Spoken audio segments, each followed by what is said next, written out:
626. Ya, 626. Ini selalunya saya akan bagi orang yang dah MDRT konsisten nak pergi pada COT. Saya akan bagi ilmu ni. Ya. You tak payah kerja kuat sebab you dah kerja kuat lama. You dah ada 30 klien yang high quality. You dah ada 300 klien yang biasa-biasa. Jadi 30 klien yang high quality ni kita akan susun supaya kita buat kepada dia a comprehensive financial planning and revision every year. Contoh, orang tu dah beli protection, dia belum ada retirement. Dia dah beli medical, dia belum lagi ada $1 million education. Dia dah ada semua, dia belum lagi ada $1 million retirement, $1 million charity, dia belum ada. Jadi kita akan buat proposal kepada klien kita, area yang dia belum ada. Itu eagle lah. Itu eagle. Jadi kerja dia terbang tinggi, dia terbang, dia akan tengok saja. Okey, minggu ni aku nak makan, minggu ni lah aku nak makan 6 ekor anak ayam.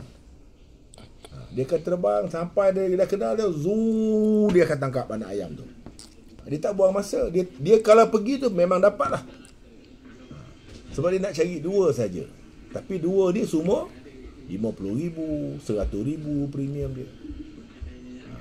Jadi kalau kata sekarang RM50,000 satu minggu dia buat. Jadi dia buat RM200,000. Kali dengan 12 2.4 million, sebab tu dia COT ataupun TOT.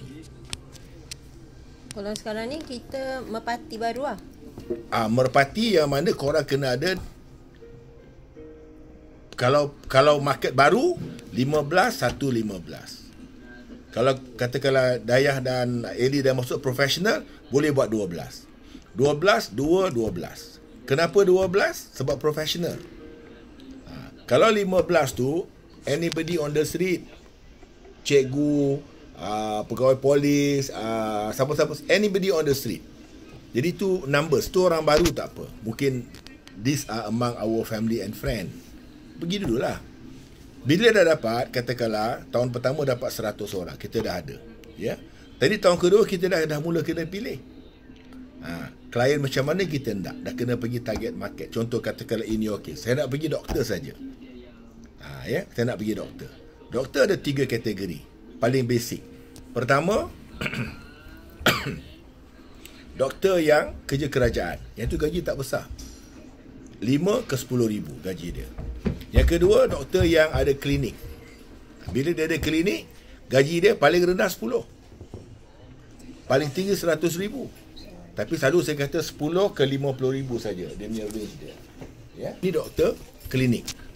Kemudian yang ketiga, doktor pakar, 50 ribu ke atas. 50 ribu ke 500 ribu satu bulan income dia. Jadi ada kita 3 kategori. Jadi bila kita pergi, kita dah tahu dah doktor yang biasa ni 5 ribu ke 10 ribu, premium dia dalam RM20 sehari je yang dia mampu. Klinik yang income 20-30 ribu ni, dia boleh ambil RM50 sehari. Doktor pakar dah tentulah dia boleh ambil $1 million protection 24 ribu. Dia boleh ambil $1 million retirement 36 ribu, 60 ribu. So RM20 sehari, RM50 sehari, RM100 lebih lah, dekat-dekat RM200 sehari, RM150 sehari lebih kurang. Yang ni, jadi ada 3. Kita nak 2 closing saja. So bila dah cukup ini semua closing, baru kita jadi headlang tu pergi balik yang dah closing ni. Bila kita dah ada 30 klien yang super rich client. Contoh, kita ada owner klinik yang ada 5 klinik, 10 klinik, owner dah, kita ada doktor pakar. Semua gaji RM50,000. Kita ada 30 orang. Average gaji RM50,000 ke RM100,000 ke RM200,000. 30 orang. Dan kita tahu, diorang ni ada yang muda yang mau dapat anak. Jadi bila dapat anak, kita ambil lah $1 million education. Ada yang bujang, lepas tu dia kahwin pula dengan doktor. Ada yang tambah klinik baru.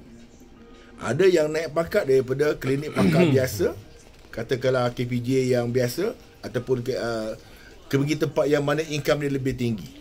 Jadi kita grow dengan klien kita. Sebab tu tadi yang manager Bengali tu bagi tahu, you jaga you punya klien, nanti you punya klien akan jaga you. Maksudnya, Mas? Bila kita jaga klien, satisfied klien, dia akan buka mulut. Klien-klien yang kaya, doktor-doktor ni, ramai keliling doktor-doktor, tapi dia tak nak bagi pada kita sebab kau tak servis dia dengan bagus. Aku pun kau tak jaga, macam mana aku nak recommend kawan-kawan aku? Macam mana nak tahu kita dah jaga dia? Dia memang of course dia tak cakap, Dayah you jaga I baik. Padam, saya cerita pada servis. Sekejap.